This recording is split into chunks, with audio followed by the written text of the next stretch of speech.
Welcome back to BCB Live, the safest station in the nation. Sir Rick, back from Chicago, back from talking a little bit of safety with my buddy Drive Safe Dave. Hey, I'm here. Welcome back. How was your first plane ride in over 2 years so that we could see that pretty smile? Let me tell you something. On the flight, so we went to Chicago Monday night. Right. The mask mandate was just lifted, supposedly, but we still had to wear it going up there. Coming back, I was mask-free.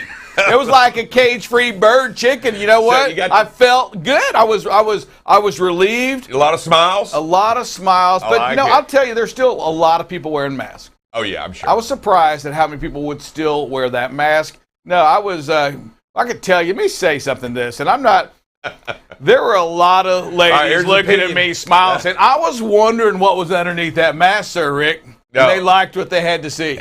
Without the mask? No, without the mask, they were liking it. So now that they get to see it. I like without the mask because, I'm going to be honest with you, I have to look at people when they're talking to me or I can't hear them. I got to see it all. They have no problem Dave likes to eat too, so. Do what now? I said you like to eat a lot, Dave, so you don't really wear the mask, right? He doesn't like to eat a lot. And back, the producer making a little appearance with us. Welcome back. I'm back for what? You've been here, what? It's been a month since you've been here? No, I've only been gone for 2 weeks. That's okay. it. All right, guys. It probably feels like a month to you guys. It does feel like a month. But hey, Drive Safe, let me say this. So in Chicago was an insurance meeting. A lot of safety people in this meeting. Yep. It was 400 safety professionals gathered together. And once again, what was the big topic was distracted driving. Gotcha.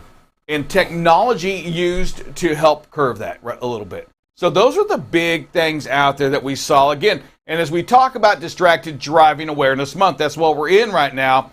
I know we've seen videos. We've talked about it. We talked about Shelley Forney, Kenny Ray. You've seen the 8 seconds video about distracted driving, how it just takes a second, 4 seconds, before you know it, it becomes 8 seconds. And what happens at that moment when you've lost focus on what you're doing out there on the road. And Dave, bad things happen. I'm talking fatalities. I'm talking families are ruined.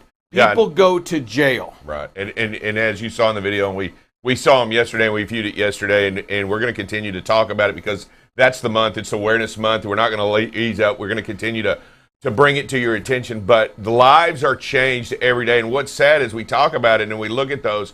That's going on every day. Those stories happen today. Almost 4,500 people will be injured today alone on distracted driving. I mean, yeah. And I'll just throw it in there one more time. We talk about it here on BCB Live all the time.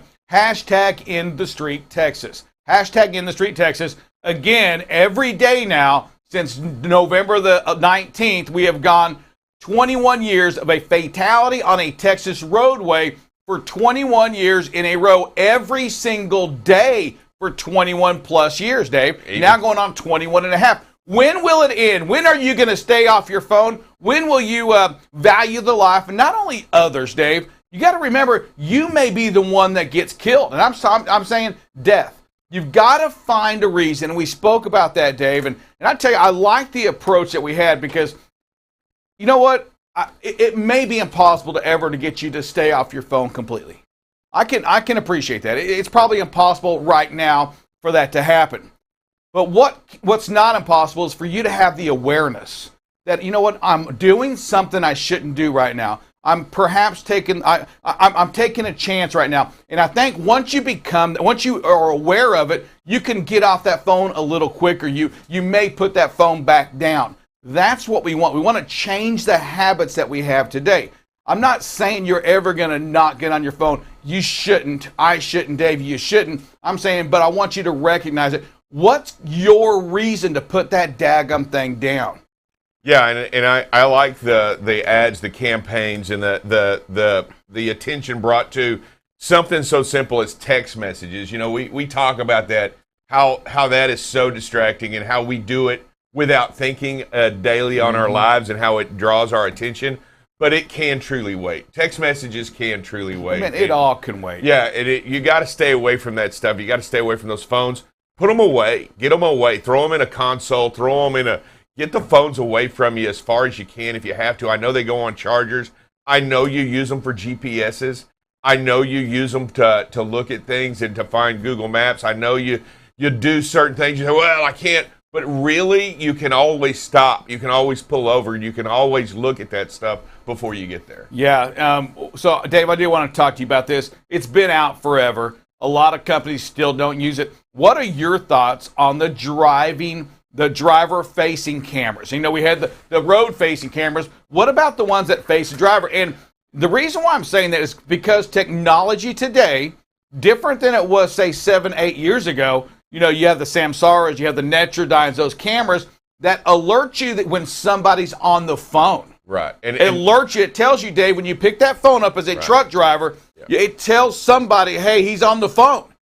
What are your thoughts on that? You know, at first, I'll tell you, it's starting to lean on the side of caution. And at first I was like, oh, right to privacy, never facing in, blah, blah, blah. But now I'm starting to understand the technology is there, that it will warn not only the driver that his eyes are averted from the road. It'll send out a warning signal, a beep, that, hey, he's drifting off to sleep. He's not watching the road anymore. No, and I want you to, so when you say that, it will literally tell the driver, absolutely, hey, stay focused, you're losing focus, right, something's going on. It will do that as well. And it will tell you that sometimes you can set these things up where it tells you, get off your phone before it tells the company absolutely, he's on the phone. Hey, it's there to train, Dave. 100%. And when you change your mindset on habits, you know what? Who doesn't need a little bit of help on how they're driving? Even in your car. You know, I get you know what, if you know, and you hear it, Dave, you know what? And I heard it there. Is if I put forward driving facing cameras, I'm quitting. You know, why? What's the worry? That you're going to see, somebody's going to see you getting on your phone, that you may get to be a safer driver? Right. Is that what is the actual concern on that, other than pride? I don't need to be seen. What about those four-wheelers? We're not talking about the four-wheelers. We know they're going to be distracted, Dave. What I'm saying is, man, we in our industry, we need to have all that we can to help us out to stay focused on the road. It's going there. I mean, I'm just going to tell you, the technology's there. It's going to continue to advance. We're going to find ways to better make it safer, and we got to embrace them. And we got to try to figure out what works best. We got to try to figure out what works great. And I think we're going to get there. You know, we have something so simple as lane departure, you know, that we didn't have before in the technology of these trucks. And what they do is they help you immediately tell you, hey, get back in the lines. Hey, your brrr, brrr, rumble strip noise going on in the truck. And I'm telling you, they're there because it's to help you train, because you get distracted, right? Oh, and for sure. Even if you're staring at the road, you can be distracted. In your mind, mentally, you can be 100% distracted. But I'm telling you, the technology, we've got to learn how to embrace it for safety. And I think it's coming. I think we need to. It's here. I know, but I think it's here. You know, when does all this come to be law? Who knows when that happens? But as a trucking company, as a trucking executive, as an individual owner-operator out there with your own authority, you need help to be better. We all do. We talk about the tape. We talk about the forward face, the outward facing camera, what that's done to help us. 100%. I mean, it has helped us. It's helped you become a safer driver. It's saved your life. It has saved us in lawsuits because we have seen what's going on out there. We have seen the crazy four-wheelers cut us off, and that it wasn't your fault. The same thing is used on that inward facing camera to help prove your innocence, to help you get that opportunity to watch yourself on camera and become better at what you do, to be that better athlete, to be that Class A driver better than we've ever had before, utilizing technology, Dave, to make you better. It's a blessing. Yeah, it's a coaching moment, and I guess it's got to be used to coach as well. Yeah, it's got to be used to coach, and I think ideally that's the premise behind it. Just like we use the videos that we watch every single day, we don't use them to call a driver out. We don't use them to identify a certain problem, but we use them to better our skill set and to bring to attention the things that need attention, like that stale green light issue, or those merging traffic issues, or those running too close. And I'll tell you what we've been doing lately, and we've been getting better at it, is also talking about that space of timing. You know, moving from a too close behind the next tailgating, and then moving into a tailgate situation. We're identifying these situations. We're getting better at them because we're watching tape on ourselves. We are. We'll continue to get better. We're going to continue to focus on safety. We're going to continue to talk about it here on BCB Live. I know most of you are wondering, when are you going to mention Earth Day? Well, today's Earth Day. There you go. We've had it right there. Recycle. What else do you Somebody do? that believes in it wholeheartedly, 52 years Don't use strong. that Arid Extra Dry aerosol can today. If you still have it, Roll-ons. put it aside today. Don't use it today. You can go back and use it tomorrow. Put that Freon can down. All of these things like that. We need to celebrate and welcome Earth Day. A big day for all of us here. Coming up next, we have a great interview. We have Brian Bruckner in studio, Drive Safe Dave. Big name. I mean, think about this. He's one of the larger dealers in the country. Absolutely. Waking up to come on to BCB Live. I think he gets up early all the time. He just has Oh, come on. He's the owner of the company. He sleeps until noon. Come on. We know how that is. Hey, we'll be right back in 60 seconds with more BCB Live, the safest station in the nation.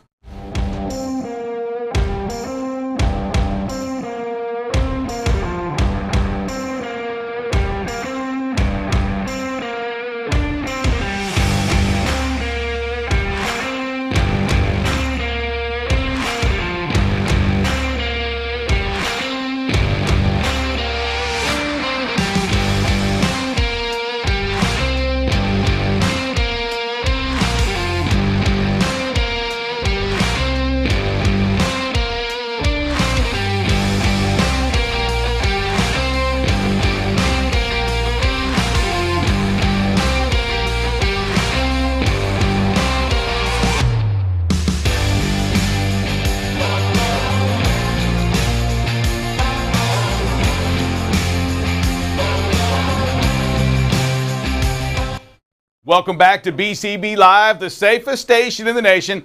Promised as advertised, we have Brian Bruckner with Bruckner Truck Sales, Leasing. Yes, sir. Right? Y'all do it all. Trucks, everything. trailers. If it's on a truck, we do it. It is We're all about unbelievable. trucks, Volvo, yeah. Mac, all of it. Yeah. We love Volvos. Look at that. Got the hat on. The hat is Plug there. Hey, Volvo, we're looking for sponsorship. Come see us. Come talk to us. All right, so here we I are. had to pay Dave like $5 to wear that You hat know what? this morning. He'll take it all day. That right there. He'll take that on Earth Day. $5 goes a long way. It is true. So here we have just went through 2022 without a doubt, or 2021, right? Are we in 22? We're in 22. 2021. We just completed that, just a quarter ago, and it was probably in trucking for freight the craziest time we've ever seen. Unbelievable. And part of freight is the trucks and the trailers and all that's required. Craziest time right? for truck dealers. Was also. it? Talk to Yes, us about indeed. that. Yeah, I mean, we're struggling a lot with supply chain. I know you guys talk about supply chains a lot. So not only trucks in short supply allocation, we've got a used truck market that's just blown up, and got the craziest used truck market in the history of used trucks. And So the craziest used truck ever, like barely, or was it like just like the craziest like there's no year even close to last year? Year over year, the price of used trucks went up 100%. That's a crazy 100%. For used trucks. And that's not inflation, guys. That's not inflation. Supply and demand. That's right supply there. and demand. That is crazy demand and not so much supply. So you brought, and you also said another thing, allocation. For those that don't live in that trucking industry, that trucking market, hey, what does allocation mean? So as a dealer, the manufacturer comes to us and says, Brian, you have ordered too many trucks. We cannot build this many trucks, and so but we can build this many, and you've got to figure out where you're going to sell those trucks, but this is how many you get. Well, the problem is those trucks have probably already been sold, right? And now, so if I was a customer and I ordered 100 trucks from you, and the allocation comes out, that means that I may want 100, but I may only get 80. We work with our customers as best as we can. I mean, it's a challenging market. We, guys have done business with us, guys like Rick, Gotcha. and we work to make sure to get every single truck that we can for BCB. Somebody's not getting a truck. Somebody who thought they were going to get a truck isn't going to get one, and that is what also creates that demand for the used truck, right? Because they still need a truck. That drives into that demand. Wow. Supply chain. We talk about parts. We talk about shortages. I mean, does it still exist, or is it over? No, it still exists. We're still battling it. I think, and it seems really random. I mean, you think things that you think, wow, why isn't this here? I go back to the shelf, and they're brake drums. One day there's just not brake drums there, and we're scrambling around everywhere we can to get brake drums, and we get brake drums in, but maybe that one day you go back there and brake drums aren't there. I've noticed a lot and talked to a lot, especially calling over to find stuff and helping with parts and talking about national backorder seems to be the phrase of the day at the parts department. I don't know. I don't know. That's a phrase I'd like to banish. I was like, why do we need to say national backorder? But I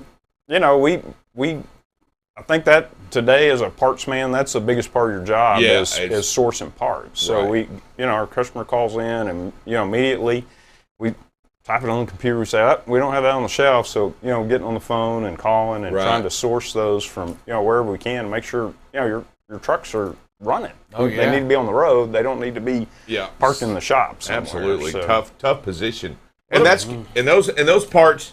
That supply chain has continued on. I mean, we saw that struggle last year, but that struggle continues today, and it's getting better. I do believe it's getting better, but it's still a struggle. It's still real. It's still a fight that you have to go in and roll your sleeves up every day and get busy to find what you need to find. Right? I mean, that's really where we're at. Every single day. What about that supply of the mechanic, the supply of the worker at the Bruckner facilities? Are those? We see it here in every market at shippers, receivers, at trucking companies, not just truck drivers, but office help, everything. I don't know where everybody is. That's just, we have the lowest employment that I think we've ever had now, yet we don't have anybody working. I don't know where they are. Yeah. Help wanted is still on the sign outside. How are you doing as far as like that mechanic in Diesel that area? Mechanics. That's a prime concern for us. I think as we've seen in our industry, a lot of guys aging out. It may be similar to the driver situation where people have been doing that a long time, and it's harder to attract young people into that field. I mean, the thought of I've got to crawl under that truck and oil's going to drip down on me, and maybe my hands are going to get dirty. It's a rewarding occupation for a lot of people. I mean, you get to fix that truck and you get to get it out on the road and it's running. You get somebody going again, but it's not as attractive a job as some jobs, and so we spend a lot of time working and to tell people that. You can make really great money as a mechanic. I mean, it's a fabulous occupation. It's guys that love to work with their hands, that love to work with computers. There's tons of technology now. It's more of a technology job in a lot of ways. Thank you. That's what the trucking industry has I mean, we've been talking about it, but even on the shop side, this has become a technology industry. Sure. From mechanic shops. I mean, Dave, you're not going out there just changing anything anymore. You have a computer. Hook it up. Let's hook it up and see what the computer says. And now we have on-demand diagnostics that go to. We don't even see it. It goes straight to the dealership or goes straight to the manufacturer and lets us know the problem before we ever see the problem, and then we get a call that says, hey, you got a problem fixing to happen. These kinds of technologies are just mind-boggling as to what they were 30 years ago. When it broke, it was it was making that noise outside. That's how you knew when it was flapping and banging on the concrete. Then you knew it was broken. Yeah, we can absolutely pinpoint any point in time and know what's going on with that truck, whether it's how that engine's operating, if there's any fault codes, just exactly what's happening with that truck in any point in time and through time, which is massive amounts of data, and being able to analyze that and fine-tune that truck in. So that's, you think about that technology, that's what truck technician is now. I mean, you're a big data guy if you're a technician. Wow. And we talk about it, and I mentioned it to you earlier, and I was thinking of it, as we move to more of this technology, this EV technology, we're not even talking about the oil, that we're talking about not even diesel mechanics anymore, are we? We're really talking about a truck mechanic that can work on both diesel and or electric, right? I mean, we're moving that way. Potentially. I mean, you think of all the technology that's involved in EV is I mean, it's huge. I mean, at that point, I mean, you're plugging in and most everything happens on the computer. It's not, crawling under the truck and, taking the banging whole on with a hammer and banging on big hammers. I love big hammers. I want a hammer on something. I got to break this free. It's changed a lot, dramatically a lot, and there's an incredible amount of stuff going on. I just when you go out into the shop and you as it was, what's the biggest difference? Because I know as you go out there, is it all the computers that are out there? Is that really the main difference? Yeah, absolutely. When I was a kid, I started working in the shop when I was in junior high. Right. And I was that kid with the broom out there. I was sweeping it up. I've manhandled one of those before. I'm checked out on that broom. I know how to run that sucker. But certified. The big guy, the top dog in the shop when I was a kid was the engine tech, the guy that was rebuilding engines and taking care of that, and still that's a super important job. I mean, we still, engine rebuilder. I mean, that's pretty technical stuff when you start rebuilding a diesel engine. But now you walk into the front of the shop and the first guy you see is the guy that's plugging in with the computer and he's downloading the files off that truck and going through diagnostic routines and putting in new programs and that's really where it's at and where the industry's moving as far as technicians and what happens in the shop. So it's so much quieter now.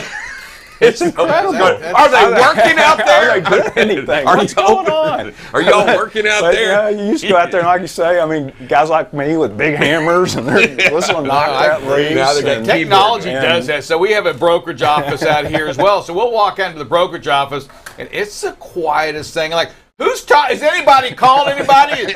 Nobody's mad, or what's going on in here? And everybody's just typing, emailing a customer, accepting freight electronically. I'm like, where's the noise? Where's the racket at? Where's the people being thrown across the room?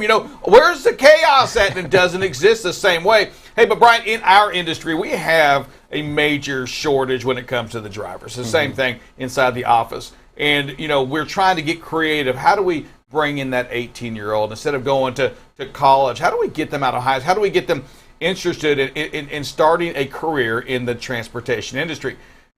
Is there anything that is there a program that you're going to have or you have today that kind of attracts some of these high school kids that are seniors that says, hey, you know what? Come over here. Start as a parts runner. Start as working in our shop so we can teach you and educate you today on what we do. Yeah. I think, when you think about high school counselors and what's happening in the high schools now, and even on down, maybe into the junior highs at this point, there's a lot more realization that, everybody needs post-secondary education. No matter what you're going to do, you need certification, you need degree, you've got to have some skills. Yep. You don't want to get out of high school without skills because you're going to be in the fry line if you don't have those skills. And so we work with various high schools that have technology programs and help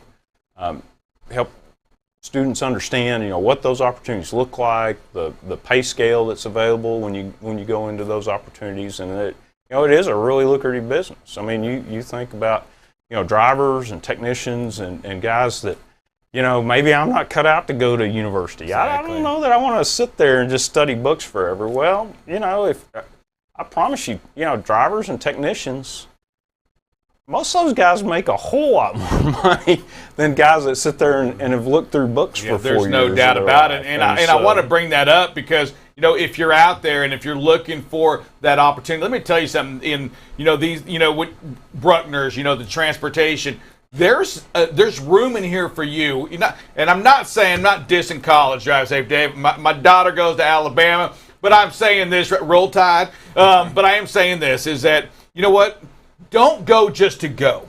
there are some jobs out there that, and if you're a mechanic, if you're mechanically inclined, let me tell you something. Working for a guy like Brian at Bruckner's, it's that family that you have there, because, and I want to talk about that because, Brian, it's not like they just have to go to Amarillo. You have a few stores out there, right?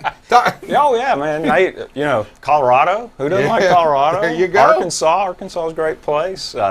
Oklahoma. So go Sooners. We love Oklahoma. There you go. There's a lot of great places to go if you're interested in that industry. I think that there's challenges. I mean, you get to work on a lot of really high technology, leading edge products when you're involved in trucking and trucks, and it's exciting. I mean, you think about EV, and that's coming, and some of the autonomous stuff that's starting to come, and this is a high tech business. This isn't the old diesel shop that we knew even 10 years ago. Right. I mean, this is a radically different place than it was then. Talk to me about give me some scuttlebutt on Volvo. Anything new coming out? What's the next big thing with Volvo coming out at the dealerships? They keep us. We're like the mushrooms. They like that. We're not going to in a closet, growing in a closet. If they do show it to me, then they threaten me with my life and say if this gets out, the guys in black are going to come see me. They're going to put the helicopter. They're going to put the mine race on me or something. But off to Ukraine. But the EV is really starting to hit the marketplace. Volvo is a leader in EV. They have really some of the first commercialized vehicles in that space. So particularly in short haul type runs, you think about ports. Last mile delivery. We're starting to see EV. There guys delivering beer bottles to the Miller plant out here. There's a couple of electric trucks they're going to be coming into service here in the next couple of months. They're going to be delivering the beer bottles out to the Miller plant. Wow. So do you have the infrastructure at the Bruckner facilities for the EV vehicles yet? We're making that investment right now. Wow. So our Fort Worth location is going to be one of the first locations that we actually have charging stations. Wow! And we're able to do that. There is some tooling involved, and so we begin to source and bring in that tooling. There's a lot of training, and so right now we have technicians that are working on that training to be prepared as these vehicles come into the marketplace. In my mind, I just see you pulling up in there. There's just extension cords everywhere. Just people plugging them in. You mean to tell me it's not that simple? Running out with a battery pack. Yeah. So you got to have 3-phase 480 volt to be able to hook up that charger. So it's not that iPhone lightning cord. It's not that cord that we're talking about. Well, and that battery that goes on that truck, that's 600 volt battery. So 600 volts. Oh, that'll get you. So yeah, it'll buzz you. I mean, you'll be a crispy critter if you short that sucker out. So I mean, the amount of safety. You guys talk about safety. Now the amount of safety and the training. That's the biggest part of training, I think, with EV is understanding, how to handle that battery and that high voltage, and because that's like lineman up on the pole when you're talking about that kind of voltage. I mean, we move. I guess we've just gotten comfortable with combustibles, right? With liquids that will explode. We're okay with those. Yeah, diesel's easy. Diesel's easy. And then now we're moving to this stuff that you can't see, the danger you can't see, and it'll jump out and get you. Yeah, great. Yeah, very interesting stuff, man. And there obviously is a lot of training that goes with that, so that you're absolutely great stuff. So and part of the toolkit is we get the big hook. So if somebody does short it out, we can really pull them away. Yeah. Well, there's I can see that here. I thought that was just bad tap dancing. We could just get some. I can see Big Blue grabbing Dover. I thought that was just bad tap dancing. I thought that's what that for. A bad joke or bad tap dancing, and then that's what the hook's for. Yeah. Hey, you brought up safety though, and I don't want to get out of here with talking about safety. We see the importance of safety in that Volvo brand. We see the value of safety within your company, and I know you and how important safety is. But talk to our the viewers today. When it comes to safety at Bruckner's Volvo, I mean, what does that mean to you, the president of the company?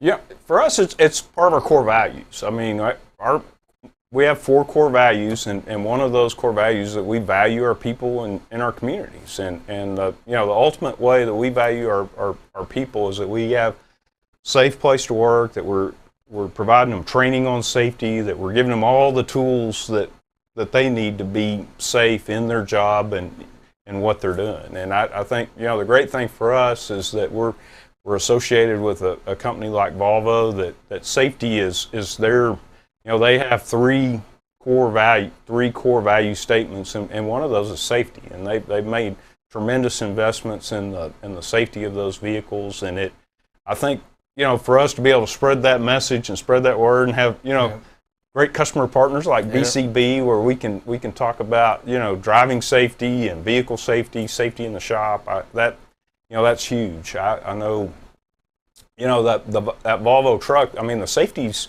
it's built into that truck. Oh, yeah, so, we talk a lot about active safety features and absolutely, and the collision avoidance and the roll mitigation and all those things, but just the passive safety that's built into that vehicle. And so you think about that high strength steel cab. Absolutely, the only one I know of is really the only unique in the industry. And the flared frame rail that engine drops down in the event of a head-on collision, and dash and steering wheels that are designed to absorb that impact. So God forbid you're in a head-on collision, you're in a vehicle that's designed to react to that, to create the safest environment possible inside that cab.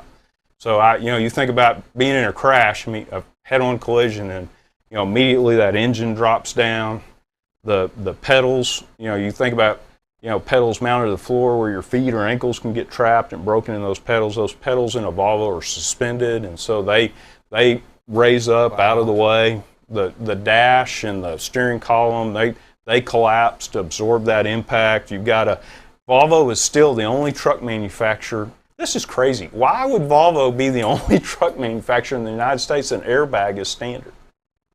Yeah, that doesn't even make any sense. Why is that?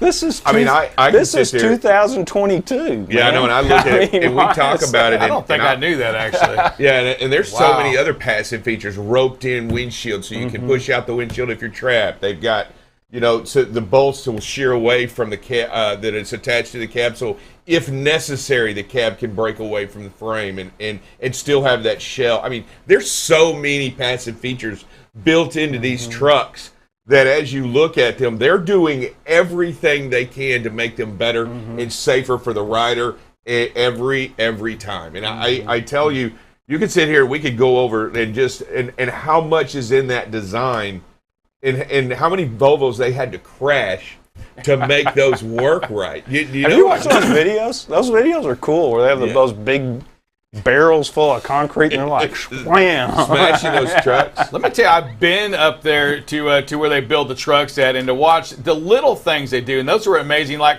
shutting the door. It just keeps shutting the door, this little machine, shutting the door, trying to figure out how many reps does it take before that truck becomes not safe. The latch doesn't work the same anymore. And it just, I'm like, what the? Who does that all day? I mean, it's a machine. It's a machine. But no, the intentionality right behind safety is there. We see it from Volvo, and you want to surround yourself, to me, with the safest equipment. And that, to me, goes to the same thing. You want to surround yourself with the safest dealer, because they have the same core beliefs that the product they're selling has as well. That's Volvo, the Volvo unit. Absolutely. So, big things. Hey, everybody, listen, Brian, I want to thank you for being on BCB Live. Always a blessing. I know you've been on here before. We welcome you back again. Yeah. We have you have another special event coming up in another week or two? Yes, sir. Talk to us a little bit about that. So, May the 2nd, we're doing our annual charity golf classic. It's the Ben Bruckner Golf Classic. They named it after my dad, which is really cool. And we raise money for All Church Home.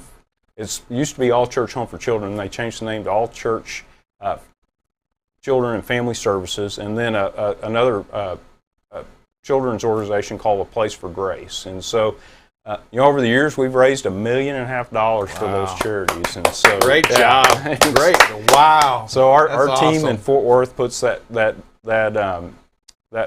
golf tournament on, and it's a great time to get out there with friends and raise some money for great causes and support the children, and we're excited about that. We got a special guest this year. The president of Volvo Trucks is going to come down and join us and play in the golf tournament. You can't beat that. You'll have the president of Volvo Truck, Pete V. What's his last name? Yeah, It's V. It's Swedish. Yeah, Pete V. He's like Budovich, the mayor. How do you say these names? Hey, I want to thank you all for watching BCB Live, and Brian, again, thank you for being on the show, man. Just love the passion behind what you do. I love what you all do. I love your intentionality behind safety as well. It's what we do. That's why we're the safest station in the nation.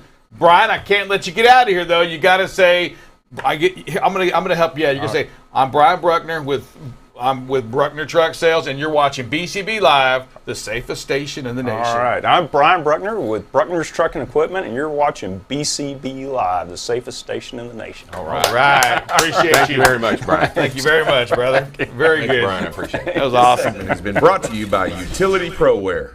Utility ProWear manufactures high-quality, ANSI-certified, high-visibility apparel for both men and women. Infused with the Teflon fabric protector, Utility ProWear affords the wearer durable clothing with a great fit to afford the highest degree of safety. Get your high-visibility apparel by going to utilityproware.com. Use the code BCB20 at checkout for an exclusive discount.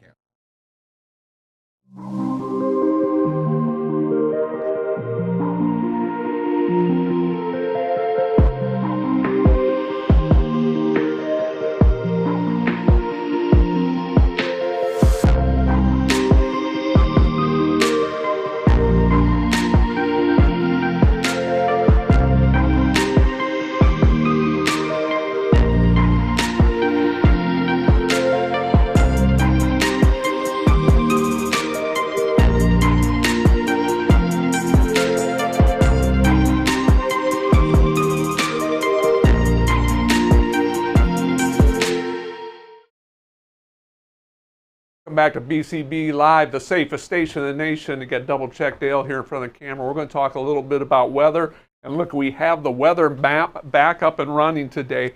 Hey, the big story today and for the next couple days will probably be the high winds. And there's quite a few storms going on, thunderstorms going on. Let's just take a look, and we can see those southerly winds coming up out of the Gulf Coast, running all the way from Brownsville, Texas, up into the upper Midwest, and the winds are pretty strong. We're seeing, some 20-mile-an-hour winds up in Ness City already. Lubbock, 19-mile-an-hour sustained winds. We're going to take a look into this afternoon and get this out and get this going again. Wind gusts. There we go. We see how all of a sudden the map has gone to purples and reds, and so we are going to see some very high wind gusts in this whole section.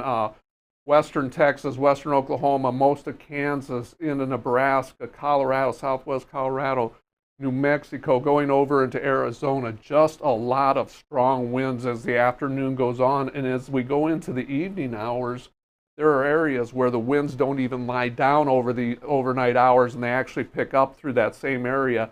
Northern Texas and the Panhandle, Oklahoma Panhandle, western Kansas, Nebraska, up into South Dakota.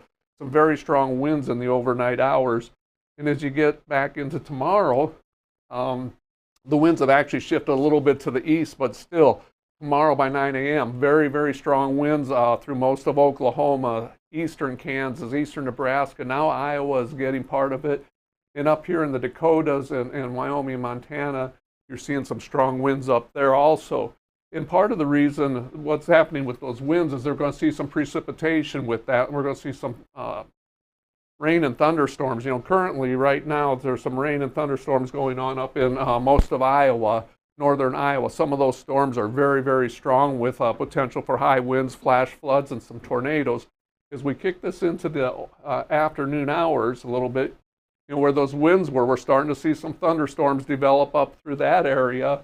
And as we go a little bit further as we get into the evening where those winds don't die down, we have rain all the way through the Texas Panhandle, northern Texas, Oklahoma Panhandle, up through Kansas, Nebraska into South Dakota. Very active weather system right now. And this is tomorrow morning, Saturday morning, 4 a.m. Look, we have a very strong thunderstorm, Texas Panhandle all the way up through Kansas into probably Grand Island area of Nebraska and a little bit west. But as you look out into the Dakotas, that is thunderstorms and snow going on up there. There will be some blizzard conditions along this Wyoming or Montana, Wyoming, South Dakota. There's areas up in here that are expected to get up to 2 feet of snow in the next 3 days up in the Dakotas in Montana. So if you're up north, be aware of that very late winter snowstorm going on there. But like I said, for today, winds are the big issue. This afternoon into this evening, a lot of thunderstorms, potential flash flooding, and some tornadoes going on. With that, we'll take a short break and come back and talk safety.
Welcome back to BCB Live, safest station in the nation. We got to see Dale back in action again. A little bit of weather going on, a little Vanna White action. Yeah, using the TV the way you're supposed to use that TV.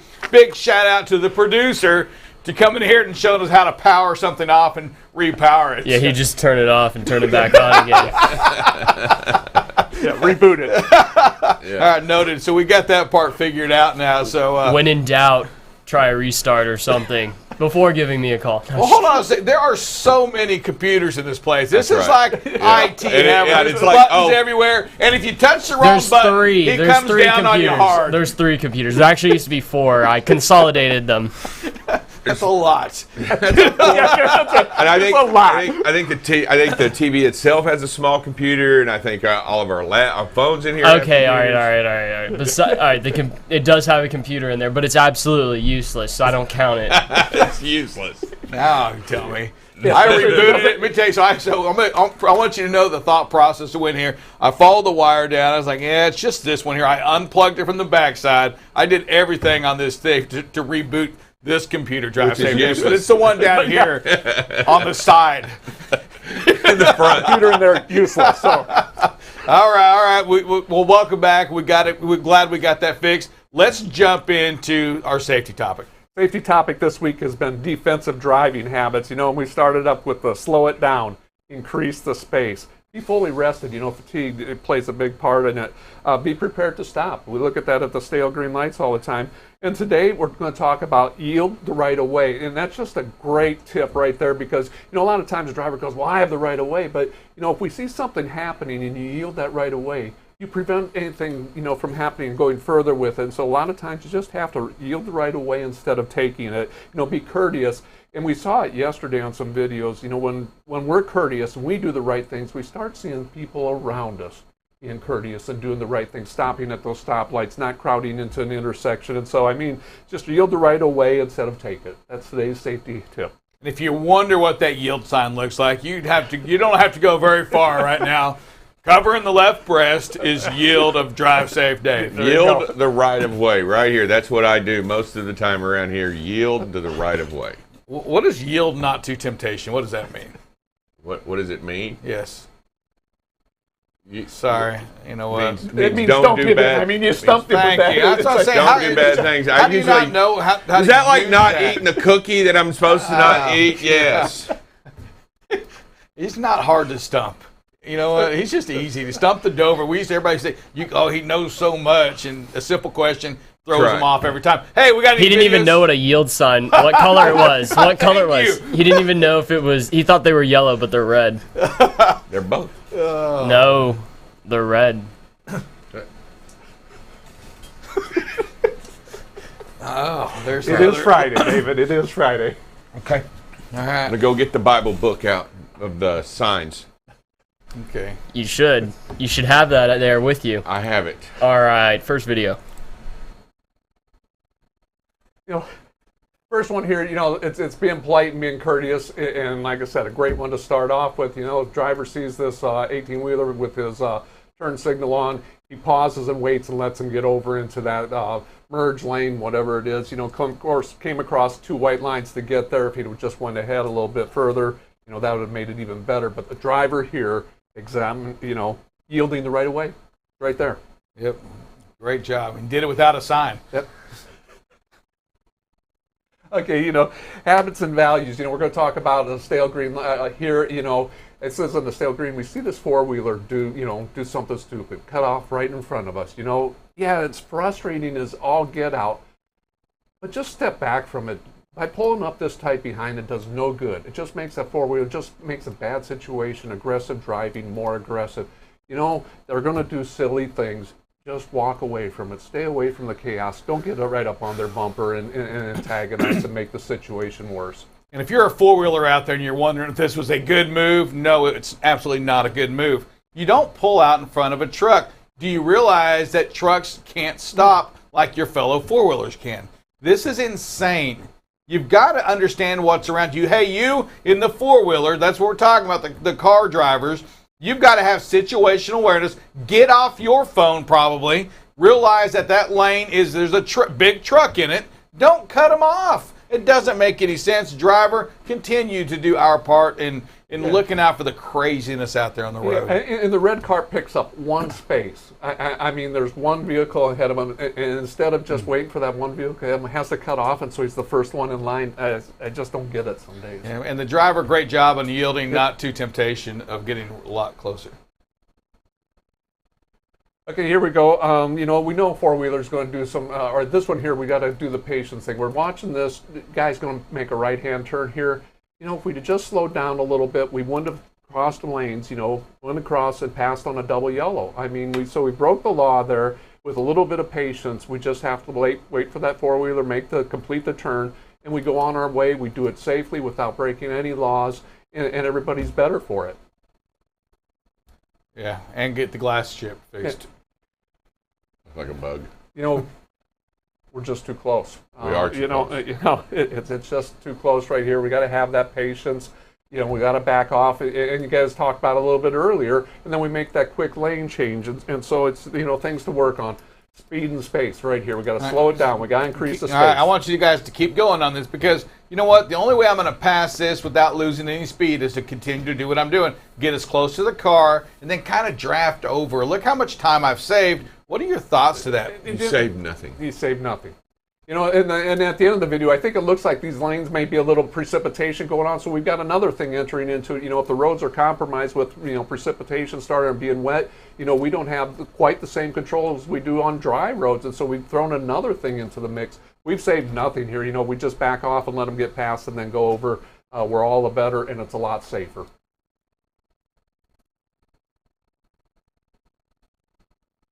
What we got here? Where's that light? Let's see that one.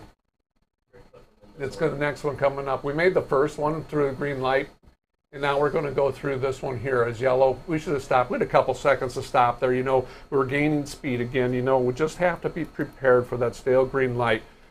Be prepared to stop for them. We know they're going to change and do the right thing. Don't get out into that intersection on a yellow light.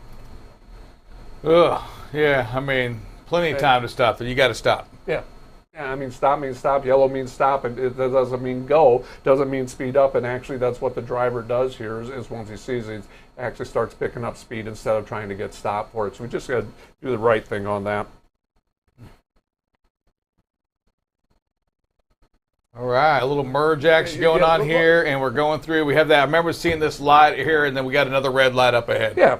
And I mean, a lot of things, I mean, you see it in the video that light changes and everything, but you still got to remember focus, and the driver does a great job, gets stopped for it. And I think we run through the end of it, there's going to be a four-wheeler that blasts on through it. And so, I mean, the driver of the big truck does the right thing. Four-wheeler, it's red light, I'm going to go through it, and makes intersections dangerous. And so, I mean, great job by the driver stopping here. I love celebrating when we do the right things, and that's the right thing right there. Yeah, for sure. Lots of traffic going on here. Not sure what we got coming, but we'll watch it through and see what happens. And it's going to be a late four-wheeler making a late exit. Yep, to right the there, right. right at the end, you know. And we see that so often that they change their minds right at the end. So it really goes back to that space management, speed and space. You know, if we're right up there and they do something, they hit their brakes hard to make that last second change, we don't have time to react. But when we have great space like this and are managing our speed, you know, if they do something crazy, go across, and we're no worse for wear. I mean, just a great job here. Another great job by the driver here. All right, so seeing a little, slew of videos right there. We had the four-wheeler cutting off the truck at the stoplight. We had the four-wheeler making a late exit on the highway there. We had the big truck running, going a little fast because they wanted to make that yellow light. Right? They wanted to get through. They didn't have enough time to sit there and wait that minute and a half for it to turn green again. We see habits out there from all of us, and that's really kind of, when we talk about the Distracted Awareness Month, it's kind of everything all around it. Were you, the driver that got the four-wheeler that cut in front of the truck, were they distracted at all? I mean, did they think they had more room than what it looked like? Those are the items that we all have got to think about. How distractions, for a second or two, it just takes away your view, and now you don't know what to do. You see all that rhyming right there? That was impressive. That was impressive. I'll tell you, as we watched the videos, and we watched all of them, and they all bring up great points. We've been focusing a lot lately on that passing, that timing. Moving over from a tailgate situation over to another tailgate situation. We continue to bring that up, and we continue to talk about it. I'm telling you, in adverse weather conditions, like that one was, you're running too close, you're tailgating. It's never okay to tailgate. It's never okay to be there, and you've got to be patient in moving from one tailgate situation to the other tailgate situation. Is not going to benefit you at all, and especially in that adverse weather condition. That right there is set up for a massive failure event. I mean, and it could ultimately kill somebody, and you got to be more mindful of what you're doing out there, especially when you're that close to other vehicles. And those are habits, right? When I'm talking about the one where we're just too close, that the video of the driver that's following too close to four-wheeler, waiting to get the left lane to pass him or her up. Those are bad habits that we just have to continue to watch these videos. And when you catch yourself doing it, and it's going to happen to a lot of you today. I'm not out here to say that it's never going to, sometimes you don't have a choice. Sometimes a car cuts you off, and now you're tailgating right away. You've got to recognize that situation. You've got to recognize when you've been put in a bad situation and back off. That's what we want to continue to talk about is realizing when you are at that moment and backing off. And that can be a distraction, Dave, something going on in your mind. That can be you're angry about something. Maybe you're fighting. Maybe your phone's ringing and ringing and ringing and ringing. And you just have to get off through. You have to realize that you're distracted, and then you have to act on that. Yeah, I'll tell you, I saw, and I was sitting here thinking in about a little bit of distraction when we saw that one car on that rural road turning right, and we kind of went around it into the passing lane. We saw several instances where four-wheelers changed their mind at the last minute. Mm-hmm. If that four-wheeler had changed his mind to make a left instead of a right, disaster. Absolute disaster there, because you can't stop. You're moving. You're flying around them, and they have the right of way to turn left. They have the right of way to turn right, and if they're distracted, let's say they're not sure where they are, and they make that change, like, oh no, not right here, but left. That's disastrous in that instance. And we're not even talking. And when we talk about accident prevention, listen, we don't even bring up fault. whose fault was. You know what? Our job is to prevent Right. those things. So when we do those things, and Dave, great point on that. If that driver, just like the driver on the highway, Correct. Oh, you know what? I'm supposed to make a left here. Correct. They turn left. You've just ran over. You just hit them. Bad. Yeah, bad things are happening, and you've got to think that way when you're out there. You want to put. It's a situation. Don't allow yourself to get in that predicament, to get in that situation. Slow it down. Speed and space. Let me tell you, that was another thing that was brought up in Chicago this week was speed and space. Speed and space. Speed and space. Distraction. Distracted driving as well. From all four-wheelers, pedestrians just on their phone walking down. Absolutely. Whatever it is, right? We have to make sure we're doing our part right. You can't control the four-wheeler. You can't control that driver on that road was making a right and decided that I need to turn left here. Because you got impatient and went around him, you're going to hit that car. Bad things are going to happen. You've got to make sure that you're talking to yourself through these days and allowing yourself that time to react, which means you've got to have space. Reduce your speed. I'm going to tell you one more thing about distracted driving. We talked, Drive Safe Dave and I were talking earlier about the cameras and the driver-facing cameras. And it was weird, I guess. But, so they were showing a video of a driver on a cell phone. And, in one of these classes that they're doing, they're like, well, what would you do? And somebody's, well, you got to, and if you get an alert on that, you in your dispatch, hey, so-and-so's on the phone. Well, I'm going to pick up the phone and tell him to get off. And that's what the instructor goes, so you're going to call him to tell him to get off the phone. He's going to pick up the phone to get off the phone. Is that what you're saying? And it just made you think what do you do in that situation? I mean, it's telling him to do that. You're going to call him so he gets back up on the phone? I don't know. I'm just saying and the point wasn't there's not a right or wrong way. It's like, how do you do it? How do you coach through these distracted driving? You just want to make sure people realize it and then react. And hopefully, Dave and Dale, one of the benefits of that inward facing, that drive, is that it will remind you as well that, hey, you're on your phone. Get off your phone. Yeah. And then hopefully you put it down.